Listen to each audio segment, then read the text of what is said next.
How you doing? My name is Lu Diaz. I'm a producer mix engineer from Miami, Florida. I'm not a mastering engineer.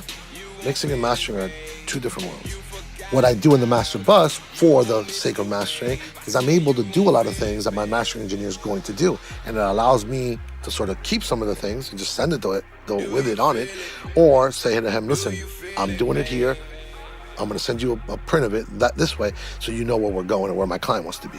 The song Feel It Baby that we're working on right now is by an artist named Rels, and the song was produced by the Track Burners.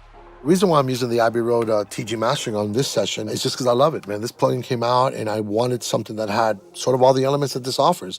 Covers pretty much all the bases of what I normally would do with a mix. So I still follow with an L2 or even other plugins sometimes, but for the majority right now, I love staying within this plugin and really getting the rough idea of the way I want the master to come back. I'm going to show you really quick an A/B of the master plugin, disengage and engage so you can hear the difference in the mix. Do you feel it, babe? Do you feel it, babe? You my rider, so come ride this wave. I swear you won't feel it, babe. You won't feel it, babe. You forgot about it. You on this new wave. I swear you won't. So as you can hear the difference there, if you have decent speakers, you'll hear how the width of the stereo field opened up, the low end got tighter and bigger. All these things happen with that one plugin on your master bus. So you can see how much of a difference one plugin could do, and also the importance of mastering. Question I get asked a lot is, what level or what peak level do I send my mix at for mastering? You want your level to be normal. You want your level to be at maybe 80%. You want to give the mastering engineer room to work, for them to add things. You don't want to smash the bus on the way out and then leave the mastering engineer no room to do anything to help your mix and literally killing all your dynamics. But with that said, while you're mixing a record, at least for me, I crank, man. I take this baby to 11. So what I do is I usually mix very loud, and then with a VCA or with a group trim, I'll trim everything back in relation to each other. See? The entire mix is actually grouped together. What I would say is on Pro Tools, you'd want the meter to be 75% at least, but you don't want to get too high. For example, I'll show you now. Babe, do you feel it, babe? You my rider, so come ride this wave. I swear you won't. Now, if you notice, that's all bass is driving that level up. So what I'm going to do is I'm going to pull these elements even further back by themselves and then put my group back on. In this particular case, I have a limiter on here, which is my mistake.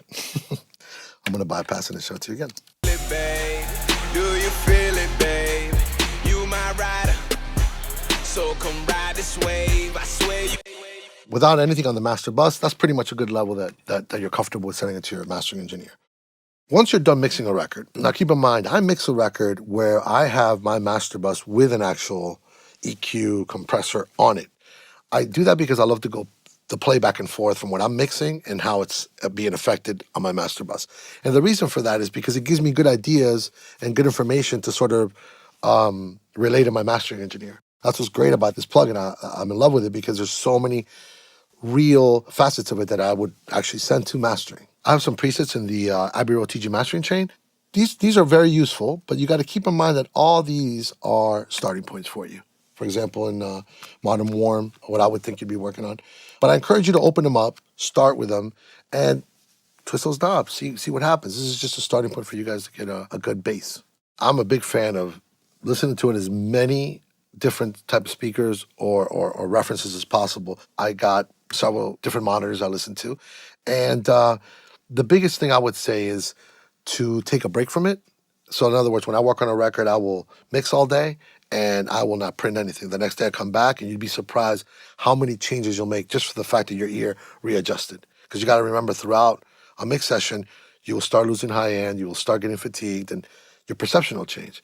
So a lot of people will leave, if you're not doing this for a long time, will leave that night with a print and the next morning wake up and realize that it's super bright. And that's because you had been losing some of that brightness as you're fatigued throughout the session. So different speakers, different days, very important. I think this plugin really lends itself really, really big to hip hop. Specifically is this tape equalizer. A lot of people talk to me about warmth. They want more warmth and I want it to sound less digital. And this section right here, this tape EQ, really does bring that warmth and almost that low end exaggeration where it feels big and pillowy and subby. It's phenomenal. Now, we're talking on 50 IPS on the US side. This gets a little complicated because you're talking about the old tape saturations and the way tapes were sort of the way heads were EQ'd in these machines. And so what happens is when you play a song that was recorded, for example, on a UK standard reel to reel, and you play it back on a US reel to reel, you would get sort of an exaggeration on the high end and the low end, which is what's so genius about what they did here. They have both options. So if you go to the left, American playing over the UK, and then on the right, it's UK playing over the American side. And to the right, you're going to get exaggeration. To the left, you're going to get a little bit more dimming. But overall, that EQ is just magical. I love the way it sounds. It's definitely something that for hip hop is, I think, going to start catching on with a lot of people.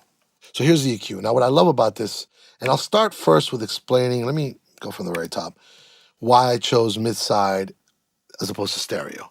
And for those of you who don't know, normally stereo is one channel versus the next channel, so you can pan something to the left, to the right, to two different channels.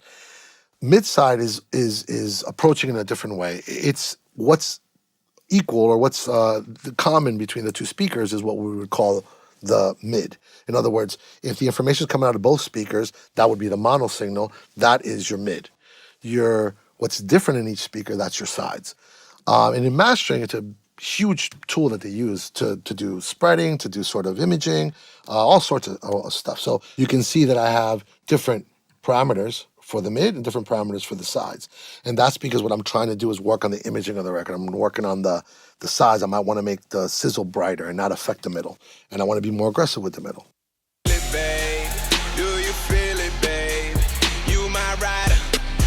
So come ride this wave. I swear you won't feel it, babe. So you can hear I engaged it, and you can see the sub jumped out and the imaging spread out a lot. I'm going to go through each one of the bands that I affected on the mid and the sides here so you can get an idea. The great thing about this plugin is you have this solo button that solos the frequency you're affecting. Now on the mid, I obviously boosted the high end a little bit, and it's because I wanted that vocal and top of the snare to jump out a little bit more, and the hats and all that, and I'll play it for you real quick here.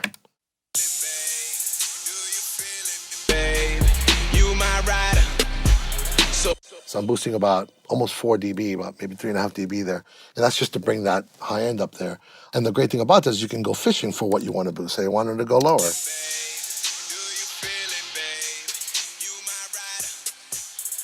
So you can see how powerful this tool is as far as like tailoring a mix after you're done with it. I also went down to about 250, 260, and I wanted to boost where the meat of the song is.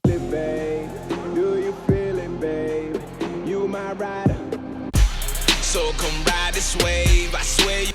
That's just to give the middle, the kick, a little more push. I want to push that out of the record a little bit more. And you notice I have them all set to mid. All these are just bell curves, and a medium bell curve, a bigger bell curve with shelf.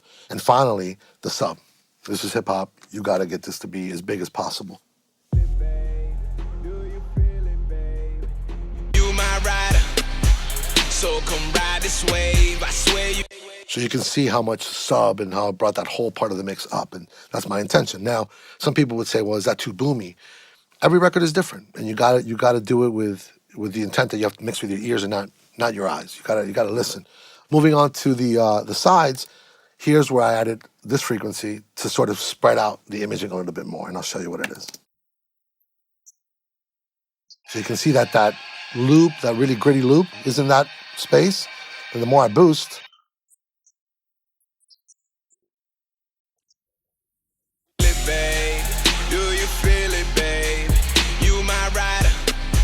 so that, again, will open up the sides because it's only jumping this frequency on the sides, which is that stereo field. And I did it as well on this. So, and again, that pushes the stereo field out. I'm not a big fan of doing this sort of thing on sub-frequencies because you really want, the lower the frequencies are, the more mono you want them so you don't have issues with the stereo field. I mean, I'm sure there's a use for that, but in this particular case, I was using it to just open the stereo field a little bit more. On this filter section, I used it in two ways. One was just to pull a little bit of the high-end brilliance off of the mix. Just I felt it was a little sheeny on this mix. So this is a good little quick tool to be able to pull back, say, maybe I went down to 15 to sort of curve it off. And then probably the most important one I did was I was boosting about 4.2. I'm big on listening to other mixes I've done or songs that maybe that I'm working on remind me of songs. And like I said, if you spend a lot of time in the studio, you'll tend to get You lose sort of your center because your ears get fatigued. Take a break, make a coffee, come back, and suddenly you'll hear it again. And especially when you hear it against another record you made that's mastered already, for example, it gives you a good sort of guide as to, oh, wow, we're a little bright, or maybe we're a little dull. In my particular case, when I was listening to it, I wanted to boost a little bit more overall. And this presence section is awesome. I love it because you don't have to go back and tinker with all the mid-side stuff I did. I could just go here and really quickly 2 dB boost on 4.2, and it gave me that sort of bite I wanted that I was comparing to another record really quick. Let me be able so you guys can get an idea. Do you feel it, babe? You my rider, so come ride this wave. I swear you won't feel it, babe. You For the sake of you hearing it, I'm going to exaggerate it so you see what I'm actually boosting. feel it, babe. Do you feel it, babe? You my rider, so come ride this wave. So that frequency just brought the vocal, the snare, all that out a little bit more. And that's just the last second touch you can do. So the limiter section on the Abbey Road, I'm not using it as a final limiter, as opposed to the L2, which is kind of like the entire song is being smashed. This is just to color the track more. A lot of people are going to say, oh, you don't really print with your limiter. True. But in this case, I'm using it as a compressor limiter to sort of tailor the middle and the sides. If you can notice, I'm using the modern setting to affect the mid only. So I'm compressing the middle at about 20, and that's just affecting the middle. And then the great thing is you have a mix. So I have about a 60 to 40 mix of the original with this, which is almost a parallel compression. Now, concerning the recovery time, it really depends on the record. The recovery time for me is all about the tempo of the record. Okay, you don't want to sort of like compress a snare and the recovery time is so slow that it doesn't allow the next transient to come. It just kind of messes with the flow of the record. So that's something you listen to. I usually use a pretty quick recovery time because I want it out of the way as quick as possible. I just want to control all the spikes in the mix. In this case, I'm using it lightly because you can see I'm mixing it, about a 60-40 mix. So it's not fully affecting the entire track, but what it is doing, I want the recovery to come in, or the compressor to come in and be out quickly. So that's why I have it set to 2, and so I might even move that to 1. We're in the process of mixing this, but right now it's feeling good where I have it set. Do you feel it, babe? Do you feel it, babe? You my rider, so come ride this wave. I swear you won't feel it, babe. You won't feel it, babe. You forgot about him. You on this new wave. I swear you won't. You'll notice too that at the very end, I added the spreader. Now, I love the way the spreader sounds. There's a lot of plugins that sort of have these features, but I just love the way they set this up. It just gives you another tool to sort of spread the stereo field out more. I didn't do much, 1.5 as you can see I have right there, but it's just to give it that last little bit of push out in the stereo field. That very well may be down the middle if I didn't need it because I was doing a lot of sort of that work with the mid side earlier. But at the end here, when I A-beat it to other records, I still felt like I wanted to go a little wider. So I went ahead and popped that spreader in at 1.5 dB just to give it that little bit of more push out in the stereo field. Do you feel it, babe? Do you feel it, babe? You my rider, so come ride this wave. I swear you won't feel it, babe. You won't feel it, babe. You forgot about him. You on this new. And that is going to the L2. So then by having the L2 afterwards, I can sort of like say, go back and say, oh, let me turn the L2 off and let me have less compression. Or maybe I want to go to a stereo compressor and not do a mid-side compression. All that kind of gets answered by listening to it through the L2 later. The L2 will actually give me a pretty good idea of what the loudness is going to feel like once I did all that on the mastering chain. I'll play it for you and I'll bring the threshold down so you can hear the difference. Do you feel it, babe? You my rider, so come ride this wave. I swear you won't feel it, babe. So I feel like the loudness war is kind of wrapping up, in my opinion, and part to do with the fact that a lot of these streaming sites are sort of standardizing levels. But loudness in hip hop, and the majority of the work I do, is important. It really is important because the energy of the record is very hard. I mean, there's a balance, and this is hard for some people to capture, but there's a fight between dynamics and loudness. Dynamics are so important. So is loudness. If you can sort of be in the middle there somewhere, and that's sort of the challenge all us mix engineers are challenged with, is to sort of keep some of the dynamics and have it loud enough for the client to really like be happy with it. A limiter on a final mix, the purpose to me is to sort of preview a little bit of what it's going to sound like as far as the loudness of the record once it's mastered. I never print with the limiter on there. And the reason why is because I want my master engineer to do that part of it. But I do have it for times when I need to sort of be in the room with a client that may want to hear it, sort of a preview.